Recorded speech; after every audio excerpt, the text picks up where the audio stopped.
In a quiet suburban neighborhood near the edge of the city, Claire Reynolds sat at her laptop, coffee in hand, typing away from her cozy home office. Soft morning light poured through the windows, casting a warm glow across her neat workspace. "Mommy, I'm hungry." Claire turned to see her 5-year-old daughter, Mia, rubbing her sleepy eyes at the doorway, her brown curls a mess from sleep. "Good morning, sweetheart. What would you like today?" "Pancakes." Mia bounced excitedly as they made their way to the kitchen, passing Claire's husband, Daniel, who was just coming down the stairs. "Morning, beautiful ladies," he said, planting a kiss on Claire's cheek and scooping Mia up. "Pancakes again? You really do love them. You like them too, right, Daddy?" Daniel smiled. "Especially when Mommy makes them. They're the best in the world." Despite being married for 8 years, Daniel still looked at Claire like she was the most important person in the world.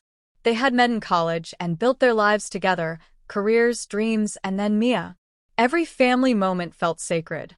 "I might be home early today," Daniel said as he buttered toast. "How about a trip to the park later?" Mia clapped excitedly. "Can Aunt Jenna come too?" "Maybe," Claire said. She did mention she might visit. Jenna, Claire's younger sister, was a freelance illustrator who adored Mia. She often dropped by on Sundays, and Mia looked forward to her visits like a holiday. Later that day, Claire bumped into Jenna outside a local cafe. She seemed a bit distant, but still smiled brightly. "Rough day?" Claire asked. "Just some freelance deadlines. You know how it is." Jenna's eyes flicked to the sidewalk for a second too long. "Mind if I stop by again this weekend?" "Of course." Mia will be thrilled. Claire returned home and buried herself in meetings. The rest of the day was uneventful until dinner time, when Daniel mentioned something unexpected. "I think we should get a home security system," he said. "Just a precaution. There've been reports." Claire tilted her head. "Reports? What kind?" "Break-ins." "Nothing confirmed, but better safe than sorry, right?" Something about his tone was off, but she nodded. He seemed more stressed than usual lately, glancing out the windows at odd moments. That night, as Claire cleaned the kitchen, she noticed something strange. The mug she had left out was now in the cupboard.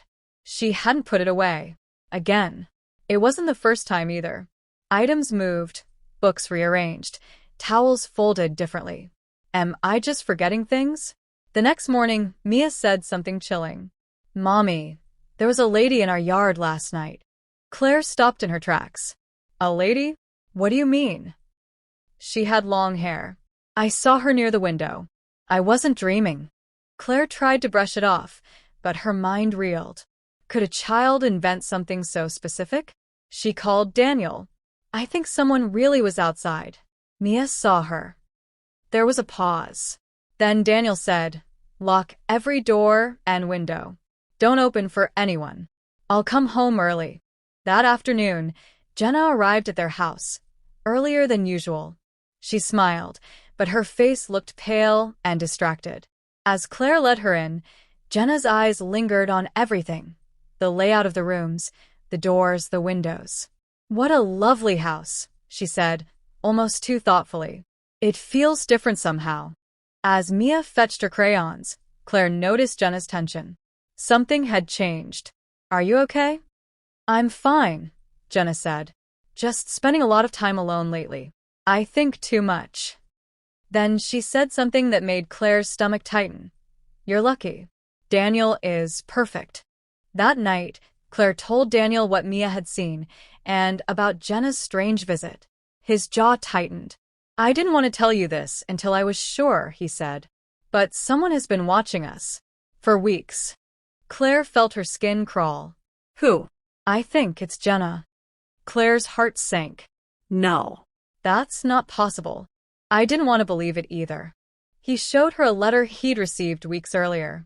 It was in Jenna's handwriting, romantic, obsessive, delusional.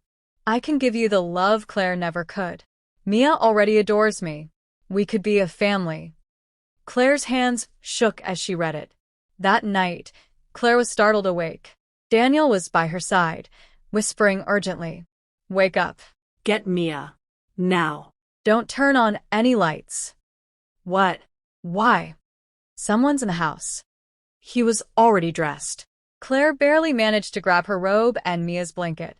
They quietly slipped outside and hid behind the thick bushes at the far end of the yard. Claire held Mia tightly, heart pounding. Daniel stared at the house through the branches. Then headlights. A car approached slowly. It stopped. A figure got out. Female. Slim. Long hair. She walked straight to the back door. She had a key. Claire's breath caught. The figure moved through the house with eerie familiarity, shining a flashlight as she passed through the rooms. She touched things, pictures, drawers, private belongings. She knew exactly where everything was. Then she stepped into the living room, right under the streetlight, and Claire's heart shattered. It was Jenna. 30 minutes passed before Jenna exited, locking the door behind her. When her car pulled away, Daniel stood. "It's time to call the police." Claire hesitated. "But she's my sister. And that's exactly why we have to stop this now." The police arrived within 20 minutes. Claire told them everything and broke down when they showed her what was found at Jenna's apartment. Photos. Hundreds of them. Taken with telephoto lenses. Their house. Mia's daycare. Claire at the store. Daniel's work. Blueprints of the house. Their daily schedules. A diary filled with obsessive entries. "She thinks we belong to her," Claire whispered. Jenna was arrested later that morning. At the station, she screamed, "I only love them. Why can't they understand that?" A few months later, after a court-ordered psychiatric evaluation, Jenna was diagnosed with a delusional disorder. She was placed under long-term care, and a restraining order was issued. Claire, Daniel, and Mia moved to a new home, in a quiet neighborhood with high fences and new beginnings. They had survived something no family should endure, and emerged stronger. One day, a letter came. From Jenna. "To my big sister. I'm sorry." Claire folded the letter slowly. Her feelings were tangled: grief, anger, guilt, and a quiet hope. Maybe one day, healing would begin. But for now, her duty was clear. Protect her daughter. Protect her home. Protect her peace. They were finally safe. But the memory of that night would never leave them.